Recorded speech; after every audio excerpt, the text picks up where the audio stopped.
Hello, my name is Brittany Lord, and I'm the facilitator for the Remembering Our Babies Therapy and Support Group. I hope you are having a great start to your 2024. These series of videos are meant as a help for those who are part of a club that not a single one of us wanted to be a part of. These videos and our foundation is wanting to come alongside women in our community and beyond our local community and their families who have lost children to infant death, miscarriage, and who have struggled with the pain of infertility. These videos are not meant to diagnose or treat, and if you have a medical health or mental health emergency, please stop the video and go to your nearest emergency medical facility. If you have any questions or comments about our videos, please feel free to leave those in the comments section and we'll get back to you as we're able.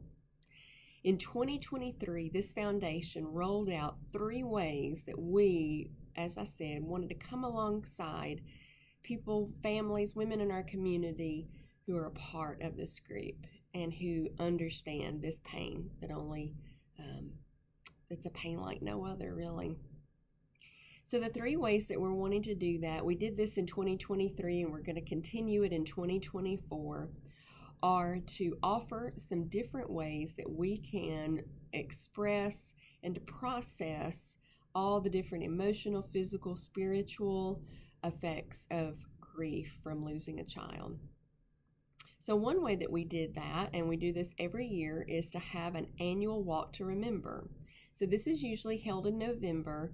There's food trucks, face painting, tons of great activities for kids, and most importantly, a walk to remember our babies who never got the steps that they were meant to take.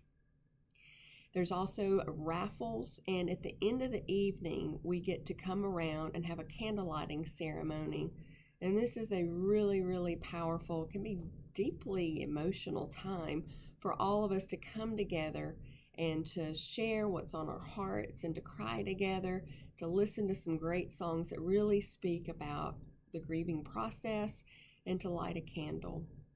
There'll be people come to this event that maybe lost a child over the past year, who have struggled with infertility last year, or maybe some people that have maybe lost a child or struggled with infertility many years ago.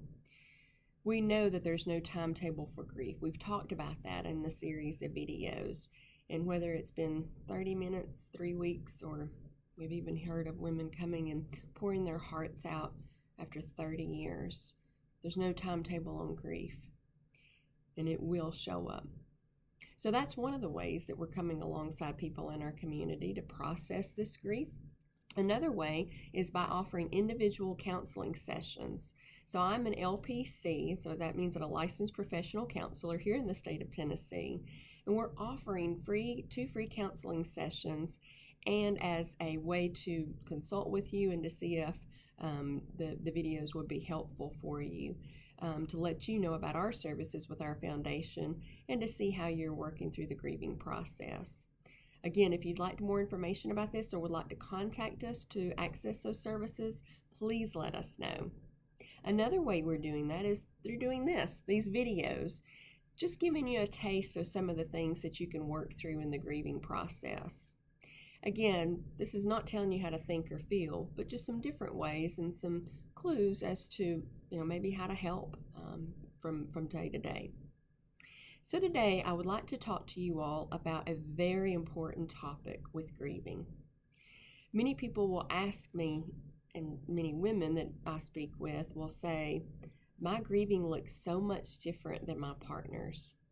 If it's a he, he's not really talking to me. It's a little different for me and him. I don't know what's happening. I've even heard, I'm not sure if he's grieving the loss of our child. So this is a concern for many people when they're in a partnership together, and that partnership, I mean a man and woman partnership. Now, I'm about to stereotype for how men and women grieve. It's not always like this. I've seen plenty of partners and couples who maybe the man is more this way that typically women will grieve in, and maybe the woman is typically more this way in the way that the man will grieve. It's not always a cut and dry thing. There's exceptions to every rule, but generally this is what happens. So again, if you want to have a conversation or a comment or an argument about that, no problem. Just let me know. So the first type of griever is an intuitive griever. So what this will usually look like is the person that's grieving, again, not always, but often the woman in the partnership, cries, talks to friends, wants to have lunch with other people. Not necessarily isolating, but pulling into that support system, drawing from the support from others. Really be ruminating, thinking, chewing on some of those thoughts, those emotions, expressing those to those around her. That person's really usually a verbal processor, going over the same information, and many times that's helpful just to give those thoughts and feelings their time and space. The other type of griever is an instrumental griever. Now, many times this is often a male in a partnership. So what will this look like? Well, as a general rule, they're usually grieving a little quieter than the intuitive griever. That may look like isolating, being by yourself, not really sharing, not really verbally processing, but more internal processing. Many times that can also look like, let me get into this project. So they may decide to plant a garden, start a foundation, start some kind of cause like a run or a walk, build a chicken coop. The reason I can bring these examples up is because these are examples that I've heard. Yes, chicken coop. Someone started a business for chicken coops. Again, it really doesn't matter how someone does, that this is the way that they are working through their grief. So what many times happens in these situations is the instrumental griever, many times the man in the partnership, will pour themselves into and maybe work, maybe another project, gardening, again, whatever it is, it doesn't matter. They will pour themselves into that. And that's one of the ways that they're working through their grief. Now, the perception is from the intuitive griever, many times the woman, not always, that this person is shying away from them, pushing them away, not honoring the way that they're grieving, perhaps, not including them in their thoughts and feelings and sharing their emotions, not spending time with them, not spending that quality time. So their perception is that this person is not understanding them and perhaps not grieving the loss of their child or the hope of their child. So now to the instrumental griever, what their perception is the intuitive griever is just crying constantly. I've heard these things before. They go over and over and over the same things, the same facts of the situation, the same thoughts and feelings. We never seem to get anywhere. Again, these are some of the things that I've heard. She wants me to sit with her and just cry. Well, I can't do that. I have to get out. I want her to know that I'm sad. I want him to know that I'm sad, that I am grieving the loss of the child. Communication can be so helpful in any aspect of a relationship, any type of partnership, but communication is key here. Now, that may look a little different for each party, but maybe letting your partner know, hey, I'm grieving the loss of our child or the hope of our child, but I'm grieving. And this is what that looks like for me.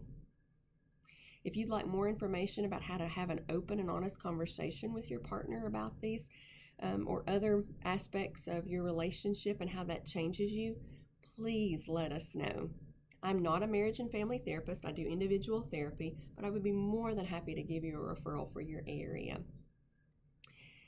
Again, this is a club that nobody asked to be in, and it is a grief like no other. I tell my clients when I was in school, the chapter on grieving the loss of a child was its own separate chapter, apart from all other parts of grief. We don't compare grief. We know that every person grieves in their own way and struggles with different things, and no one is worse or easier than another. But we know that the loss of a child or the hope of having a child is different, and it's a loss like no other. Please allow these videos to help you and to give you some ideas of maybe some things to think about as you're going through this process. Thank you for allowing us to come alongside you on your journey and to maybe give you just something else to think about. Most importantly, do not suffer in silence. Reach out to those who can be of support to you. Reach out to us. Reach out to our foundation. Reach out to another mental health professional. Tons of counselors, groups, psychiatrists, psychologists that are out there that are ready to help. If you need help looking for that, psychologytoday.com is a great website to find someone. I hope this helps a little bit, and I look forward to seeing you all soon. Take care.